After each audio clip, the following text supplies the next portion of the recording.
Hello students. स्वागत है आपका आज की इस वीडियो में। आज हम क्लास 10th की क्षितिज के चैप्टर 2 राम लक्ष्मण परशुराम संवाद पढ़ेंगे और उसको समझेंगे। तो इस चैप्टर को शुरू करें उससे पहले इसका मैं संक्षिप्त आपको सार बता दूं कि इस चैप्टर के जो लेखक हैं आ, तुलसीदास जी,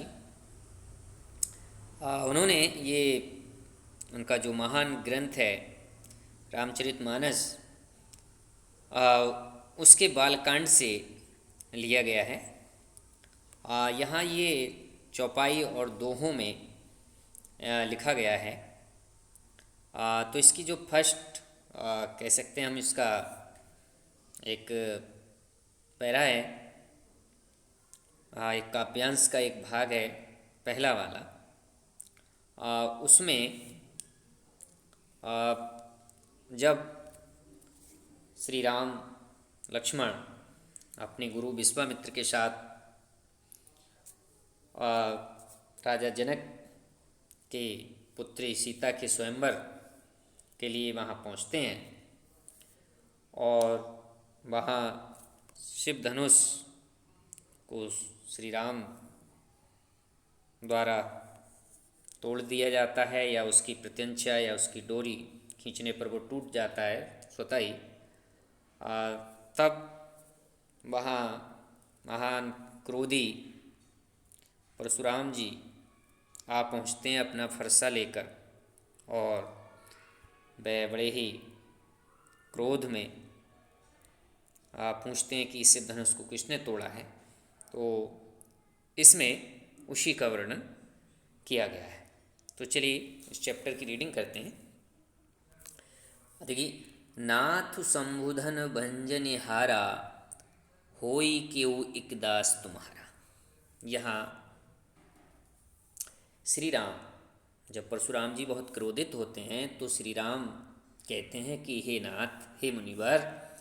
संबुधन मीन्स शिव जी का धनुष, शिव धनुष। भंजनिहारा मीन्स तोड़ने वाला। होई मीन्स होगा, क्यों मीन्स कोई, एक मीन्स एक, दास मीन्स दास या सेवक या नौकर, तुम्हारा मीन्स तुम्हारा। यानी वो कहते हैं, श्री राम कहते हैं परशुराम जी से कि हे नाथ, हे मुनिवर, शिव जी के इस धनुष को तोड़ने वाला कोई तुम्हारा ही दास होगा, या आपका ही कोई एक दास होगा। आयुष कहा कहिए कि मोहि। आयुष कहा कहिए कि मोहि। आयुष मीन्स आज्ञा। कहिए, क्या आज्ञा है मुनिवर, मुझसे कहिए, क्या कहना चाहते हैं आप, आज्ञा कीजिए। सुनि रिसाई बोले मुनि को ही। सुनि मीन्स सुनकर, रिसाई मीन्स क्रोधित होकर, यानी क्रोध में क्रोधित होकर मुनि बोले, सेवक सो जो करे सेवकाई, अर करनी कर करे लड़ाई। यानी सेवक तो वह होता है जो सेवा का कार्य करता है। सेवक वह होता है जो सेवा का कार्य करे। अर करनी कर करे लड़ाई। यहाँ ये धनुष भंग करके उसने सेवा का काम नहीं किया है, अपितु उसने तो ये शत्रुता का कार्य किया है। और शत्रुता का कार्य करने वाला यानी शत्रु से तो लड़ाई करनी होगी। तो इसलिए वो कहते हैं, सुनहु राम जी शिव धनु तोरा। इसलिए परशुराम जी कहते हैं, सुनो राम, सुनो मीन सुनो, हे राम सुनो, जय शिव धनु तोरा, जिसने भी शिव धनुष को तोड़ा है। सहस बाहु समसो रिपु मोरा। सहस बाहु मीन्स एक राजा हुए थे सहस बाहु, जिनकी कहते हैं सहस मीन्स 100 भुजाएं थीं। के समान, सहस बाहु, सम मीन्स समान, सो मीन्स शत्रु, रिपु मीन्स मेरा, रिपु मीन्स यानी सो मीन्स मेरा, रिपु मीन्स शत्रु। यानी सहस बाहु के समान वह मेरा शत्रु है। कौन? जिसने शिव धनुष को तोड़ा है। इसलिए अब आगे परशुराम जी कहते हैं, सो बिलगाऊ बिहाई समाजा। ना तय मारे जहीं सब राजा, यानी सो बिलगाओ ब्याही समाजा। सो जिसने भी शिव धनुष को तोड़ा है वह इस सभा से, इस समाज से अलग हो जाए। सो बिलगाओ ब्याही समाजा, यानी इस समाज से अलग हो जाए, अलग आ जाए, निकल कर बाहर निकल कर आ जाए। नहीं तो नातय मारे जहीं सब राजा, नहीं तो उसके साथ में यहाँ उपस्थित सभी राजा भी मारे जाएंगे। सुनि मुनि वचन लखन मुस्काने, सुनी ये सुनकर मुनि के वचन, मुनि मीन्स परशुराम जी के वचन सुनकर, लखन मीन्स लक्ष्मण, मुस्कुराते हुए या मुस्कुराए और बोले परशुधरई अवमाने। बोले परशुधरई मीन्स वही जो परसा धारण किए होते, परशुराम जी का अपमान करने के उद्देश्य से बोले। क्या बोले? बहु धनी तोरी लरकाई, बहु धनुई तोरी लरकाई। बहु मीन्स बहुत से, धनुई मीन्स धनुइया यानी छोटे धनुष, तोरे लरकाई मीन्स बचपन में, यानी बचपन में हमने ऐसे बहुत से धनुष तोड़े हैं। ना असरिस कीहने गुसाई, तब तो आपने कभी भी ऐसा क्रोध नहीं किया। यानी बहु धनुई तोरी लड़काई, हमने बहुत सी ऐसे धनुइया मीन्स धनुई छोटे धनुषों के लिए कहा गया है, हमने ऐसे बहुत से छोटे धनुष तोड़े हैं। धनुइया मीन्स धनुइया तोड़ी हैं, या उनको हम कह सकते हैं छोटे धनुष तोड़े हैं। लेकिन ऋषिवर आपने तब तो कभी भी ऐसा क्रोध नहीं किया।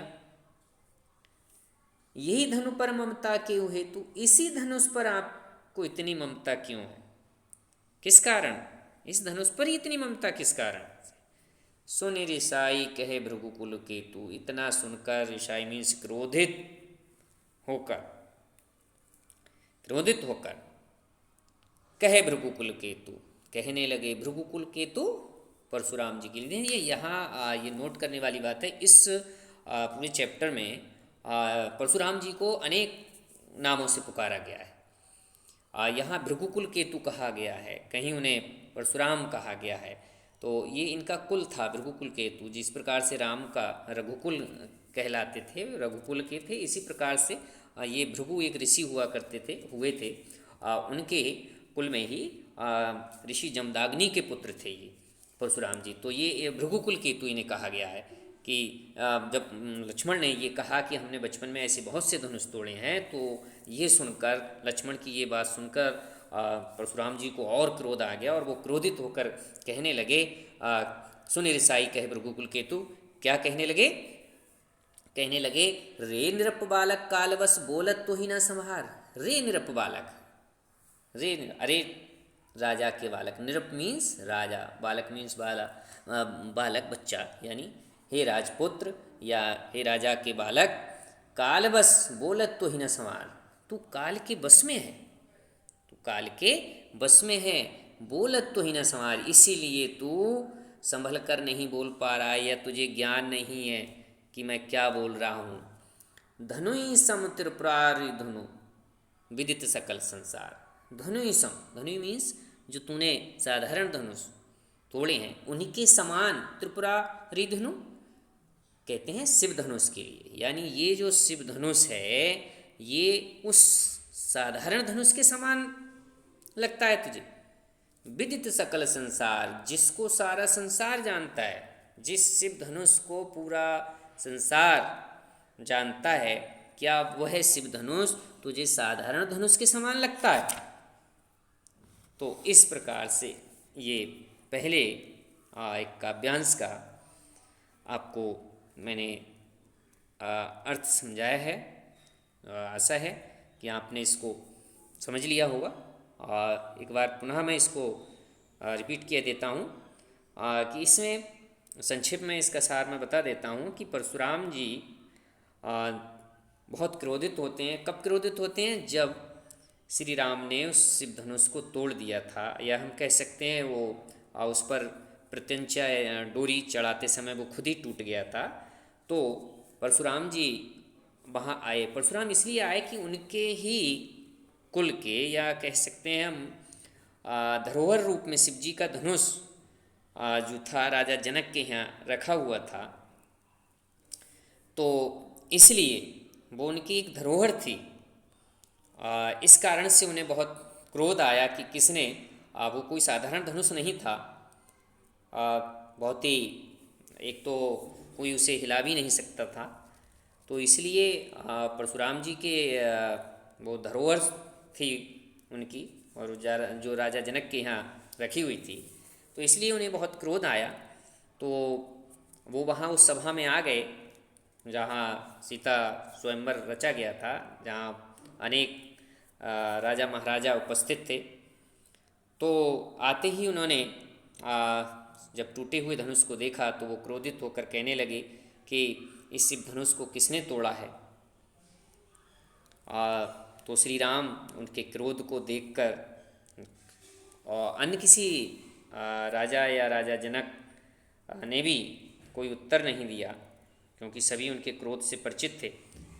तो श्री राम आगे आए और उन्होंने परशुराम के क्रोध को शांत करने के उद्देश्य से कहा कि हे ऋषि, हे मुनिवर, हे नाथ, जिसने भी इस धनुष को तोड़ा है वह कोई तुम्हारा ही दास होगा, यानी इस धनुष को तोड़ने वाला तुम्हारा ही कोई सेवक है। तो परशुराम कहते हैं कि सेवक तो वह होता है जो सेवा का कार्य करे, और जिसने भी इस शिव धनुष को तोड़ा है उसने सेवा का काम नहीं किया, बल्कि उसने तो शत्रुता का काम किया, और शत्रुता का काम करने वाला तो शत्रु होता है, इसलिए उससे तो लड़ाई करनी होगी।